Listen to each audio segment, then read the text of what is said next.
माला फेरत जुग भया, फिरा न मन का फेर, कर का मन का डाली दे, मन का फेर। Meaning thereby that what is required after all? Is it the polishing and draping of the body, or is it polishing and undraping of the soul? Maharshi Raman is one of those saints जिनको इस देश ने नहीं पहचाना। Paul Brunton यदि नहीं होता तो महर्षि रमन की पहचान इस देश में नहीं होती। हम कहते हैं अक्सर शिवाजी नहीं होते तो समर्थ गुरु रामदास की पहचान नहीं होती, चंद्रगुप्त नहीं होते तो शायद चाणक्य की पहचान नहीं होती, अर्जुन नहीं होते तो शायद द्रोणाचार्य की पहचान नहीं होती, और कृष्ण नहीं होते तो शायद संदीपन की पहचान नहीं होती, और विवेकानंद नहीं होते तो शायद रामकृष्ण परमहंस की पहचान नहीं होती।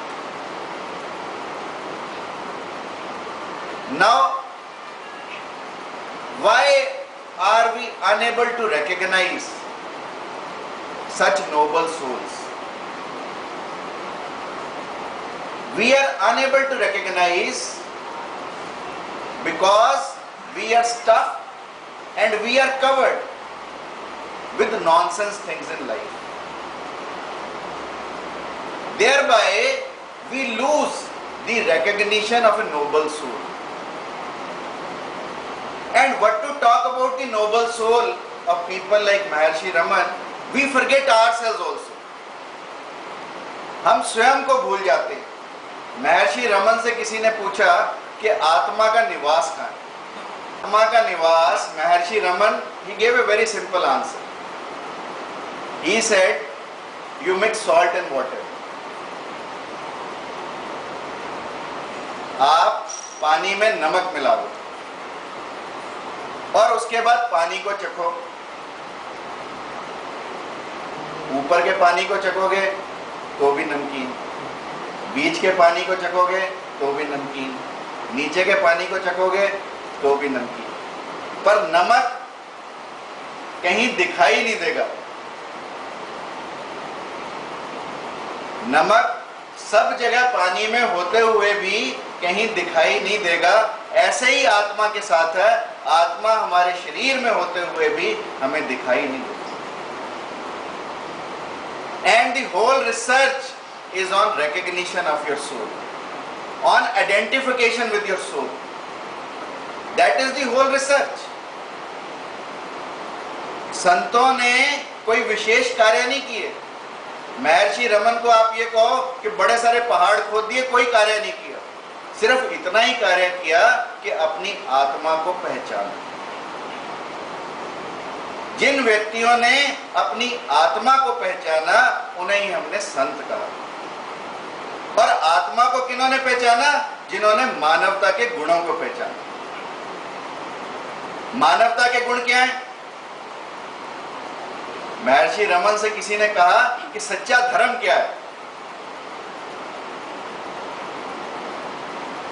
और किसी ने यहां तक कहा कि महर्षि, हम अलग अलग धर्मों की बात करते हैं, क्यों ना पूरे संसार का एक धर्म बनाकर और एक ही इष्ट भगवान बना दिया जाए ताकि सब लोग एक की पूजा करें।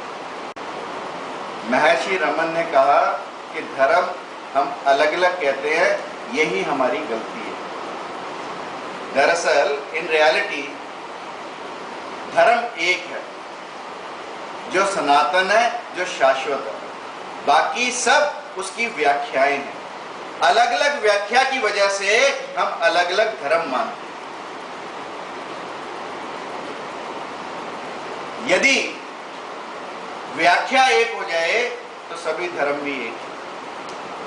और सच्चा धर्म वो है जो हमें हमारे कर्तव्य के मार्ग पर ले जाए, ऐसा महर्षि रमण ने कहा। और कर्तव्य के मार्ग पर किन गुणों से ले जाए? सत्य के मार्ग से, अहिंसा के मार्ग से, प्रेम के मार्ग से, दया के मार्ग से, करुणा के मार्ग से। ये महर्षि रमण की व्याख्या धर्म के बारे में, और सारी उम्र उन्होंने इसी व्याख्या को निभाया। कोई पूजा पाठ नहीं, सिर्फ मानवता की सेवा, कुष्ठ रोगियों की सेवा, दीन दुखियों की सेवा, ऐसा महर्षि रमण ने अपने जीवन में किया। कोई उन्हें कहता कि उपासना आपकी क्या है, तो वो सुबह सुबह उन्हें ले जाते कुष्ठ रोगियों के आश्रम, जहां जाकर वो उनकी मर्रम पट्टी करते और दिखाते कि ये सच्चा धर्म, ये महर्षि रमण का धर्म, और यही मानवता का धर्म है। मानवता का सबसे बड़ा धर्म है कि हम दीन दुखियों की सेवा करें, हम जो कष्ट में है उनके कष्ट का निवारण करने की कोशिश करें। ये सच्चा धर्म है। इसकी व्याख्या महर्षि रमण ने अपने लिए कोई भौतिक सुखों की चिंता नहीं की, अपने लिए कुछ नहीं मांगा भगवान से। कैंसर हो गया, लोगों ने कहा कि भगवान से क्यों नहीं कहते तुम्हारा कैंसर ठीक कर दे। रामकृष्ण परमहंस से भी कहा लोगों ने भी, कैंसर हो गया क्यों नहीं मां से कहते। तो इन लोगों ने क्या व्याख्या दी?